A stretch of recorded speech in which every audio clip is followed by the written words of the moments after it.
Hey everyone, Chris here and welcome to my channel. In today's video, we're doing a book haul. So these are going to be all the books I've hauled in January, February, and March. There is quite a few of them, so let's dive in. First, I'm going to start with my ebooks and audiobooks, and I actually have a list here because otherwise I will never remember them. First up is Murder at the Manor by Catherine Coles, and I believe this is the first book in a cozy mystery series. You're going to hear me say that a lot because without the description in front of me, I'm not going to remember what a lot of these books are about, and because there's so many, I kind of want to breeze through them. Next is A Page of Murder by Penny Brooke. Again, another cozy mystery, I believe. Then I got Winter Frost by Michelle Hoots, and I got this because I thought it would be good for Polarathon. I think it is a middle grade fantasy. I could be wrong, but if I'm remembering correctly, it is a polar fantasy, and I thought it would be great for Polarathon next year. So I snagged it while it was on sale. Next is Murder on a Midnight Clear by Sarah Rosette, and again, I think this is another cozy mystery series. Next, I got Arena's War by James D. Shipman, and I believe this is a historical fiction, though I don't remember what time period it is set around. Then I got Mrs. Wiggins by Mary Monroe. This is another one that I think is a historical fiction, but don't hold me to that. Then I got Fire and Water by Bobby Skemmerhorn, and I legitimately have no clue what this is about. Based on the title, I'm going to guess it's some sort of fantasy, but who knows? Then I grabbed Elemental Thief by Rachel Morgan. This is another one that I don't remember anything about, but I'm going to assume is a fantasy of some sort based on the title. A lot of these books were ones I found for Kindle that cost you no money but weren't on Kindle Unlimited, and they sounded interesting, so I snagged them. But I don't necessarily remember exactly what they're about, given all of the books I've hauled, all of the books I've read, and all of the books I've looked at since then. Next is my first audiobook, and I got The Republic of Thieves by Scott Lynch, and this is the third book in the Gentleman Bastard series. I have read this book since I purchased the audiobook. That's why I got the audiobook, and the audiobook was fantastic. I would highly recommend checking out the audiobooks if you want to check out the Gentleman's Bastard series, because if the first two are as good as the third one, then it will be totally worth it. It also helped me because as much as I love the Gentleman Bastard series, they sometimes take me a bit to get through. So having the audiobook definitely helped me keep my pace and keep my focus when it came to reading it. Next, I got 999 by Heather Dune McAdam, and I think maybe historical fiction. But again, don't hold me to that. Next is the second audiobook I got, which is The Blackhawks by David Ragg. There was a sale on Audible, and I snagged this one because Jade from JD Ray Reads had just read it and had raved about how good it was. And I have found that with my adult fantasy, it is better if I have an audiobook. So since it was on sale, I snagged it since I had no way to get the audiobook for free on like Scribd or from my library. So it seemed like it was worth a few bucks to have the audiobook. Next is An Invitation to Murder by A.G. Barnett. I think this is, again, another cozy mystery series. Then I grabbed Positively Poisonous by Melissa Erin Jackson, and I believe this one has witchy vibes. So I think it's a cozy mystery, but like has like a fantasy twist on it. I think I got a few of those, but I can't be sure this is one of them. Then I grabbed a sequel, How to Get Away with Myrtle by Elizabeth C. Bunce. This is the second book in the series. I read the first one and really enjoyed it. And one of you all actually mentioned to me that it was on sale, so I snagged it while it was on sale, and I'm really glad I did because it means that when the time comes for me to pick that up, I will already have a copy. Next is Chicken Culprit by Vicky Watton, and I don't know what this one is about. Again, I think it's another cozy mystery, but I believe the title and the cover really drew me in, and it sounds like it could be a lot of fun if memory serves, so I'm excited to read that. Then I got Murder by the Cup by Abigail Lynn Thornton. Again, another cozy mystery. And the last ebook I got was The Case of the Waffling Warrants by Rosie A. Point. Again, I think this is another cozy mystery series.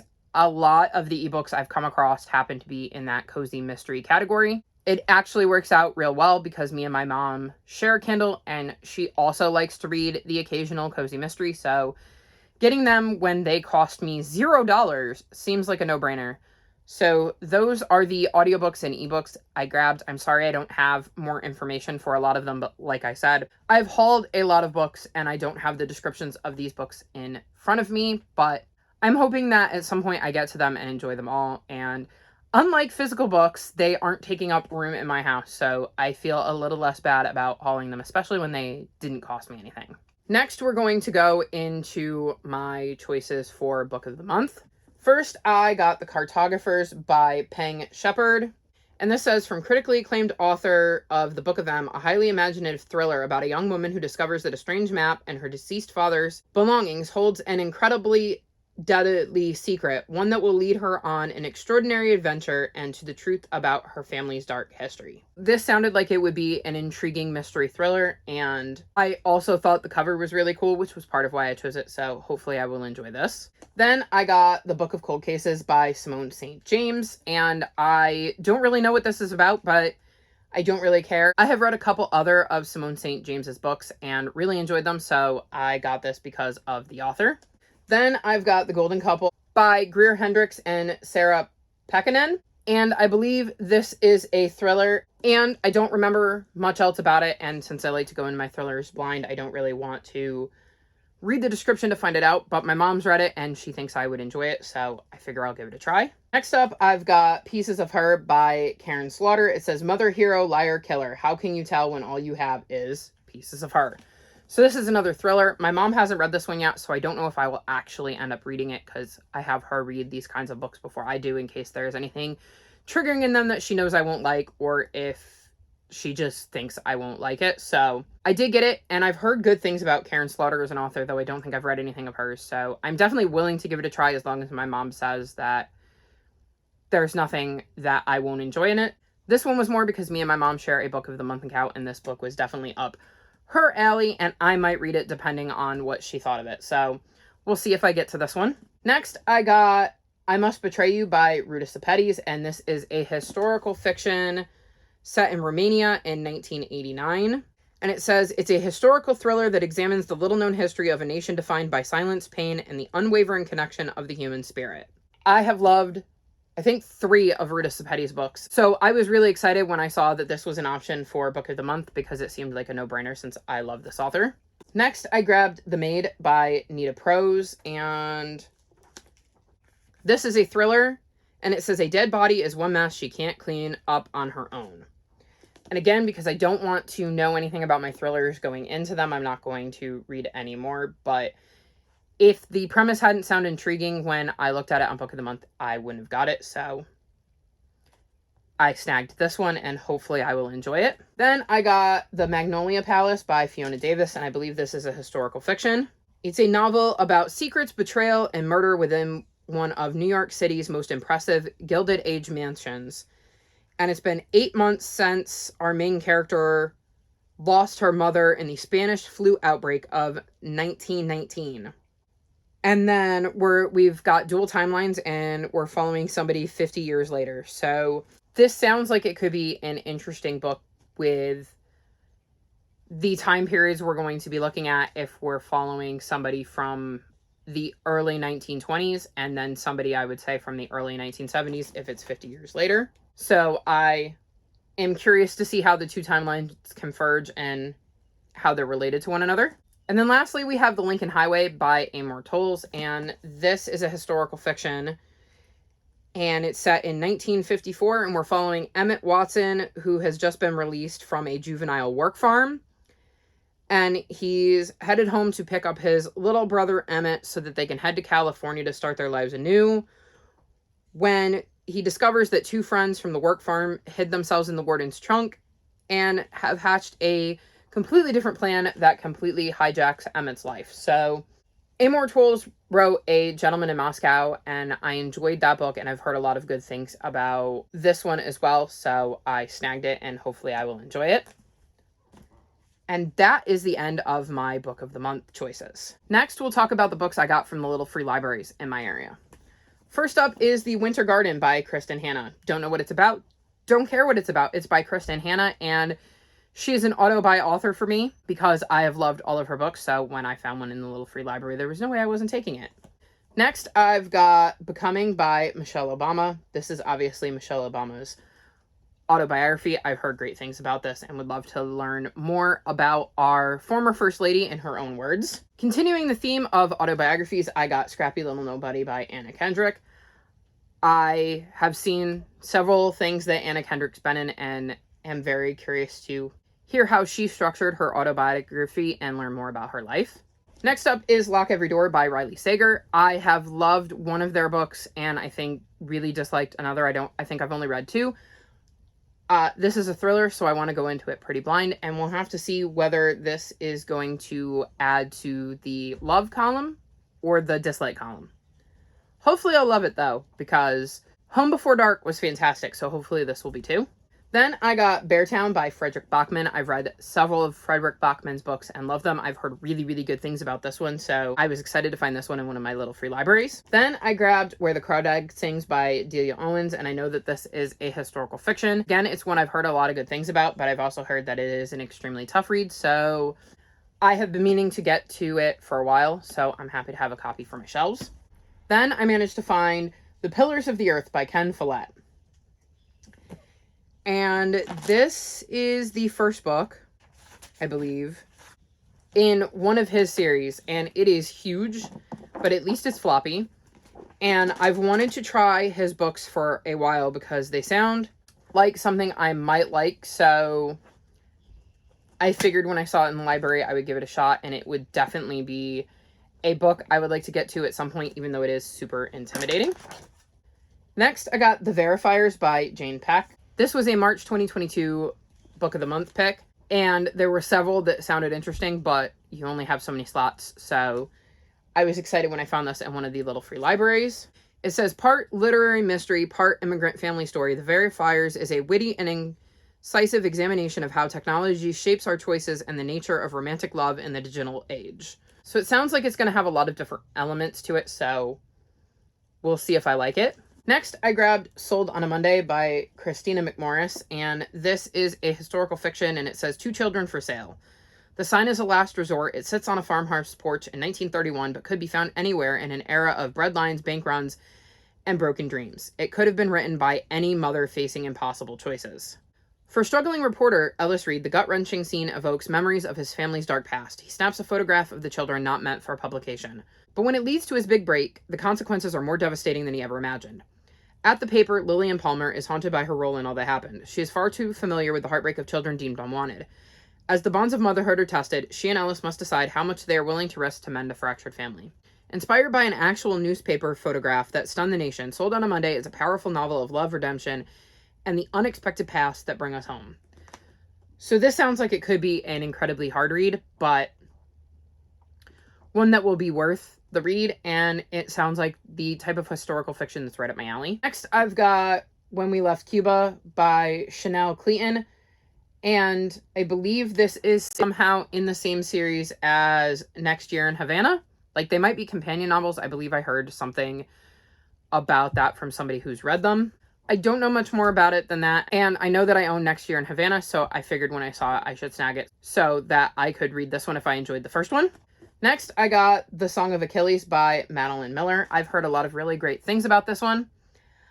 I believe she wrote Circe, which I wasn't a huge fan of, but like I said, I've heard good things about this, so I figured I would give it a try because maybe I just didn't like one of her novels. It doesn't mean I won't like all of them, so I snagged this. Then I got Silver Girl by Ellen Hildebrand. I've grabbed a bunch of Ellen Hildebrand books and really need to try one of them out to see if her writing style is something I like, so that I can decide whether I need to keep grabbing them or not. But I've heard good things about her writing, so at some point I will get to one of her novels so that I can decide if they're for me.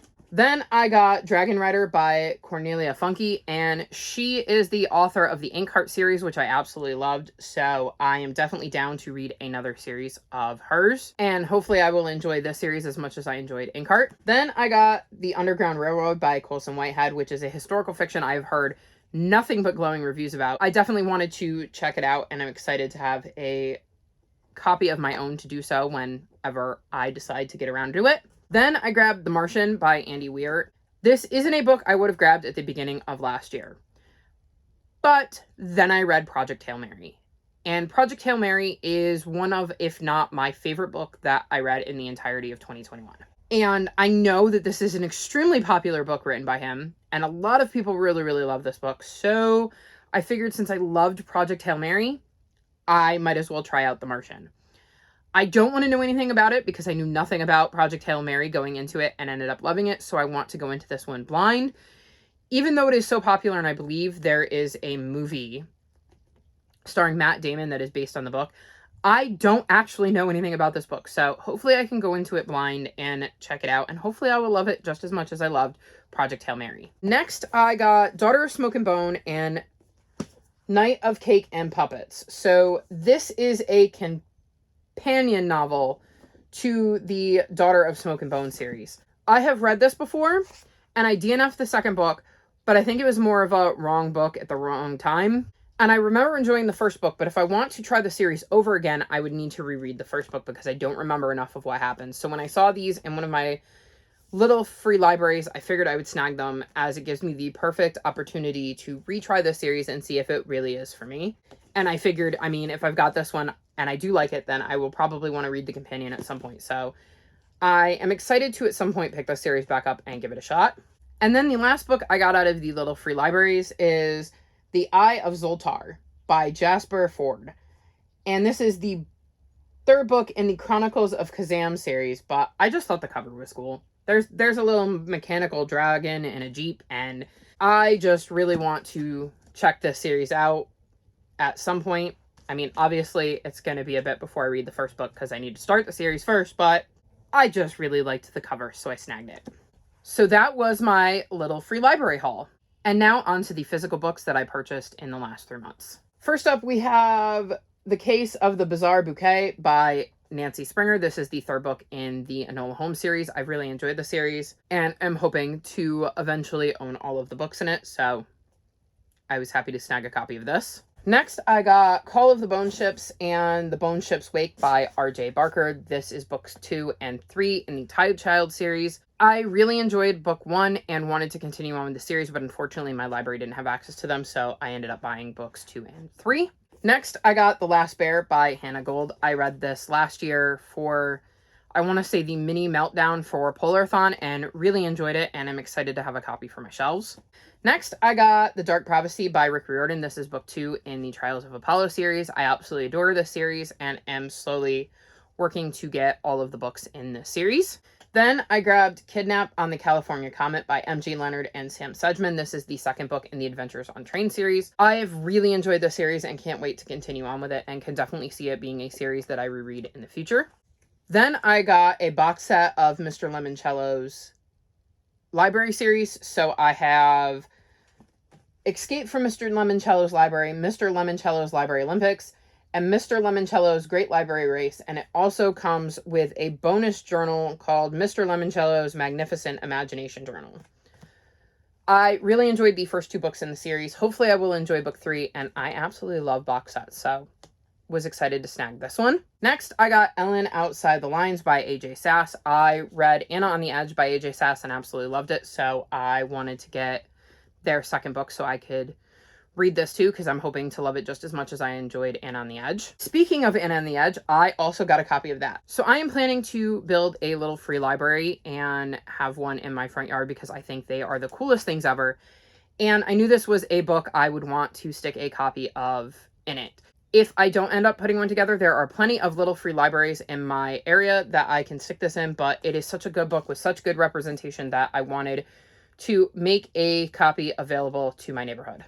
Next, I got The Sword of Summer by Rick Riordan. This is the first book in the Magnus Chase and the Gods of Asgard series. I am slowly collecting all of Rick Riordan's books, and even though I haven't read this one, I absolutely love all of the books of his I have read, so it seemed like a no-brainer to pick this one up. Next, I got The Once and Future Geek and Geeks of the Holy Grail by Mari Mancusi. These are the first 2 books in the Camelot Code series, and I believe these are, we're following young Arthur of Camelot, so they're like King Arthur retellings, but I think when he was young, and he accidentally time travels to the 21st century, so it seems like a sci-fi twist on the King Arthur story, so hopefully I will enjoy this series, because sci-fi can be hit or miss for me, but I'm going to keep trying, because when I love it, I really love it. Next, I got Escape from Aurora by Jamie Littler. This is the second book in the Frostheart series, and was the only one of the trilogy that I didn't own. So I'm really excited to have completed the trilogy on my shelf. It is a brilliant trilogy. If you haven't checked it out, I highly recommend it. It's amazing. Next, I got Shark School, Deep Sea Disaster by David Ocean. And this is a very young middle grade. And it looked like something that one of the little ones in my life might enjoy, but I wanted to give it a read first to make sure it was appropriate. And I just thought the cover was intriguing. So this will be a really quick read, but either way, I'm excited to check it out and then hopefully pass it on to one of the little ones in my life. Then I got The Rune of Kings, The Name of All Things, and The Memory of Souls by Jen Lyons. These are the first 3 books in a Chorus of Dragons series. I have absolutely loved this series. It is one of my new favorite series. I can totally see, well, The Rune of Kings making my top book in a series of 2022 list. Though really, they all could. They've all gotten 5 stars. And when I realized that Book Outlet had them, it was a no-brainer to snag them. So now I have my very first copies of adult fantasy, I believe. So I think this is the first adult fantasy series I've ever spent money on. And it is well worth it. They're amazing books. If you haven't read the series and you like adult fantasy, you should check them out because they're brilliant. Then I got The Last Year of the War by Susan Meisner. This is a historical fiction set in 1943. And we're following a young girl whose father is suddenly arrested on suspicion of being a Nazi sympathizer. And the family is sent to an internment camp in Texas. I'm curious to see how this book plays out, and I have read other books by Susan Meisner and enjoyed them, so hopefully I will enjoy this one too. Next, I grabbed Ronan Boyle and the Bridge of Riddles by Thomas Lennon. And it says, polite warning, you have picked up the personal journals of one Ronan Boyle, the youngest and lowliest recruit to the secret Garda, the Irish police force that handles the misdeeds of numerous magical creatures. Despite Ronan's small size, horrible eyesight, absurd number of allergies, and social awkwardness, he knows he's the only one who can prove that his parents were unjustly imprisoned. To prove their innocence, Ronan must venture into Tir Nanog, the land of the leprechauns. This account features hair-raising and disturbing tales of law-breaking leprechauns, sly fairy folk, and a mysterious and probably evil man named Lord Desmond Dooley. It also features acts of heroism and sacrifice, deep and lasting friendships, reasonably priced food, and the world's best Irish wolfhound, Lily. Read at your own risk. So it sounds like it's going to be maybe an interesting fantasy novel, and I'm curious to check it out. Then I got Darkness Falls by Erin Hunter. This is the 3rd book in the first arc of 6 in the Survivor series. I'm slowly collecting all of Erin Hunter's books, and at some point we'll read this series and hopefully love it as much as I loved Warriors. Next I got Starfall, Will and Moss and the Lost Day by Dominique Valente. This was a really fun middle grade fantasy read. I really enjoyed it, though I hadn't read it when I bought it, but I'm glad I now have a copy for my shelves because I've read it since then and loved it. This was just a really, really good book, and I'm happy that I have a copy for my shelves. Next, I've got Dead Voices by Catherine Arden. This is the 2nd book in her Small Spaces series, or whatever that series is called. It's the sequel to Small Spaces. The 1st book was creepy, and I've heard the 2nd one is creepier, so I will hopefully be able to read this around Halloween time, and hopefully it won't be too spooky for me because I'm a giant chicken. Then I got Catalyst by Sarah Beth Durst, and I basically got it because there's a giant cat on the front of the cover. It says, Zoe named the kitten Pipsqueak because she was so tiny and promised to take care of her always. Then the kitten grew and grew. Now she's bigger than a horse and talking. So we have a giant talking cat. I'm sold. Hopefully, it will live up to the hype of a book having a giant talking cat. But I guess we'll have to see. Then I grabbed Eva Evergreen, The Semi-Magical Witch by Julie Abe, because I've heard fantastic things about this from people I highly trust when it comes to middle grade recommendations. I've heard it's similar in a lot of ways to Kiki's Delivery Service, so I enjoyed that. Hopefully I will enjoy this. And I can hardly believe it, we're to the last book, and it is The Whispering Skull by Jonathan Stroud. This is the 2nd book in the Lockwood & Co. mystery series. I own books 1, 3, and 4, so I'm happy to have the 2nd book for my shelves. I read this. I enjoyed it. At some point I will probably reread it because I listened to the audiobook, and I think the audiobook didn't do it justice because I am struggling with my concentration when it comes to audiobooks, but when I'm ready to reread it, I will have a copy for my shelves. So those are all the books I hauled in January, February, and March. I am now surrounded by piles of books, though not as many as my last haul, I don't think. If you have read any of these books and you think I should prioritize them, let me know in the comment section below, because I have so many options that I don't even know where to start. All of my social media, including my Discord, is linked in the description below if you'd like to come chat with me. If you've made it this far in the video, leave me book stack emojis or book emojis. Like this video and subscribe to my channel, and I'll talk to you next time. Bye!